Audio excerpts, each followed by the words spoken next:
আসসালামু আলাইকুম। আশা করি সবাই ভালো আছেন। আমিও ভালো আছি আলহামদুলিল্লাহ। আজকে আবার তোমাদের সাথে নতুন আরেকটা ভিডিও নিয়ে চলে আসলাম। আর ভিডিওটা তো দেখতেই পাচ্ছ, যেহেতু চারদিকে গরম আর গরম, তো আমি ভাবলাম তোমাদের সাথে একটা আমের আচারের ভিডিও শেয়ার করে দিই। যেহেতু আমি আচার করব ভাবছিলাম, যে ছোট ছোট আম উঠেছে, ছোট ছোট আম দিয়ে আচার করে ফেলবো। ছোট ছোট আমের আচার কিন্তু একটু মিষ্টি মিষ্টি লাগে খেতে। হ্যাঁ, যদিও মিষ্টিটা কম থাকে, কারণ আমটা বাড়তি হয় না, কেমন একটা অন্যরকম একটা স্মেল থাকে। তো চাটনি চাটনি ভাব থাকে, তো ভাবলাম চাটনির মতোই হবে, দেখতেও খারাপ লাগবে না মাশাল্লাহ। তো যেই ভাবার সেই কাজ, নিচ থেকে আম এনে আমগুলো কেটে একদম ছিলে নিচ্ছি। তোমরা দেখতেই পাচ্ছ, যেহেতু আমগুলো পাততেই হয় নাই, সেগুলো আমগুলো ছিলতে আমার অনেক সময় লেগে গেছে। আর আমগুলো কিন্তু খুব ভালোভাবে ছেলে নিতে হবে, যেন সবুজ অংশ না থাকে। যেহেতু আমগুলো এখনও বাড়তেই হয়নি, সবুজ অংশ থাকলে একটু কষ কষ লাগবে, খেতে মজা লাগবে না। আর এই যে দেখো, আমি আমগুলো কিন্তু কেটে নিচ্ছি। আর যেহেতু আমগুলো অনেক ফুলা, তো কাটতে তো আমার সুবিধা হয়েছে, বাট কাটার সময় খেয়াল রাখতে হবে একদম যেন চিকন না হয়ে যায়, আমগুলো যেন মিডিয়াম থাকে। এই যে দেখো, আমি কীভাবে কেটে নিয়েছি। তো এখন আমি আচার করার জন্য যে পাত্রটা নেব, ওই পাত্রের ভিতরে আমগুলো ঢেলে নেব, আর দিয়ে দেবো পরিমাণ মতো চিনি।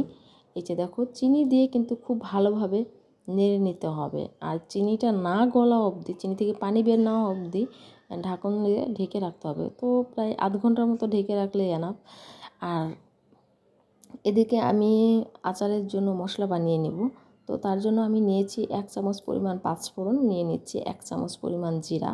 নেওয়ার পর এটাকে খুব ভালোভাবে করে ভেজে নেব। আর এটা দেখো, ঠিক আধা ঘন্টা পরেই কিন্তু আমি এটাকে নাড়াচাড়া দিচ্ছি। আর তোমরা দেখতেই পাচ্ছ, একদম চিনিটা গলে পানি বের হয়ে গেছে, দেখতেই পাচ্ছ। তো তারপরে দিয়ে দেবো আমি শুকনো মরিচের গুঁড়ো, হলুদের গুঁড়ো, পরিমাণ মতো লবণ। হ্যাঁ, অবশ্যই কিন্তু চুলার আঁচটা লো মিডিয়ামে রাখতে হবে, কেননা চিনি যেহেতু নিচ দিয়ে ধরে যাওয়ার ভয় আছে, একটা আতঙ্ক আছে। তো লো মিডিয়ামে রাখলে পরে দেখা যাবে নিচ থেকে আর ধরবে না। আর এই যে দেখো, আচারের কালারটা কিন্তু একদম পারফেক্ট কালার চলে আসছে। আমিও নিজেও কল্পনা করিনি যে এত সুন্দর হবে। নিজের ভিতরে একটু ভয় ভয় কাজ করছিল, যে কম হবে নাকি বেশি হবে। পরে দেখলাম না, একদম ঠিক আছে। আর এই যে দেখুন, আমার আচারটা কিন্তু প্রায় হয়ে আসছে। তো এখন আমি দিয়ে দেবো 2 টেবিল চামচ হোয়াইট ভিনেগার, কারণ যেহেতু আচারটা আমি অনেক দিন সংরক্ষণ করব, তার জন্য আমার হোয়াইট ভিনেগারটা প্রয়োজন। আমি হোয়াইট ভিনেগারটা দিয়ে দেব। আর এই যে দেখো, আচারের ভিতরে আমি দিয়ে দিচ্ছি এখন ওই ব্লেন্ডার করা মশলাটা।